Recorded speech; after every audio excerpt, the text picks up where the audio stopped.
Cops don't use the police station cafeteria anymore. There's some kind of stigma against sitting shoulder to shoulder with your partners. Everybody just takes snacks from the machines or grabs a meal and hammers it down in the corner like a vulture on a corpse. The main thing? Don't look into anyone's eyes. Could be construed as an invitation to sit together. The only people eating here are ghosts.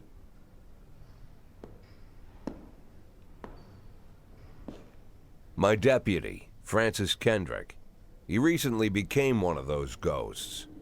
The subject of one of the most devastating corruption scandals in the history of Freeburg. No evidence to support the accusations, but everyone knows Kendrick's days are numbered. I need that file I asked for. Needs to be ready tonight. Francis didn't say anything, but I understood. Ghosts aren't supposed to talk. Besides, I got a feeling he was already finished.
Used to be, when I asked Kendrick to stay late at the office, he liked to grumble and crack wise.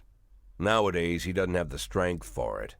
Slumped shoulders, blank stare, wrinkled skin. The past few weeks, I don't hardly recognize my old friend. In his younger years, he reminded me of a gallant royal officer in an old Kipling story. Kendrick isn't just crumbling under the weight of the public pressure, but from the shame of it all. Internal Affairs raided the library he inherited from his grandfather, hoping they'd find buckets of cash stashed in the pages. Heard about the look on his face, the fearless policeman standing helpless in horror. I've known Francis for 30 years. The past 20 years he's played loose with the law. And I know that at a certain point every stolen dollar brings more misery than anything else. Probably sounds crazy, but I sympathize with the guy. What can I do? Your friends are your friends, and these are the waters we swim in. Called all of the people on that list today. Now they know you're in business, so you could get a call from any of them. You don't need to worry about any of them. I've cleared them all. And what kind of business are we talking here? It's nothing too serious, just like you asked. Should be just a few small favors. Payments will vary depending on the situation and who you're dealing with. How much are you looking to earn? $500,000. $500,000? Why not a whole million? Because everybody wants to take $1 million. Figured I'd try something different. $500,000 in 180 days? Well, you could earn it all above board if you netted all the big fish and hit all your bonuses. Never knew you for a fisherman. Well, you never got into my business, and I'm not trying to get into yours. But be careful about bringing in any other cops. Sooner or later, they'll put the finger on you. And one more thing, Jack. I remember what you said, but I should probably add one more name to that list. Christopher Sand.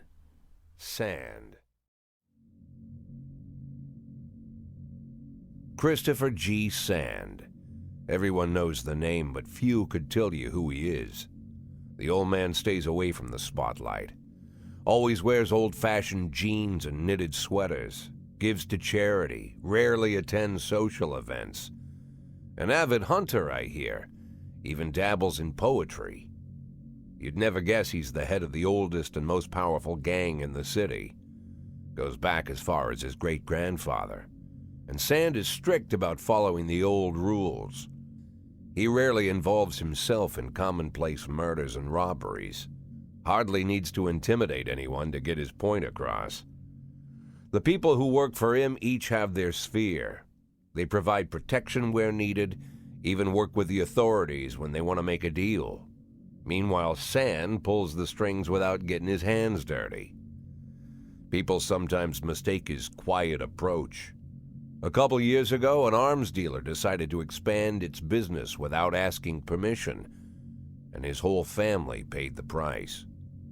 In 4 weeks, Sand killed 31 people. Old men, women, even a few teenagers. And Sand's people made sure every paper reported it.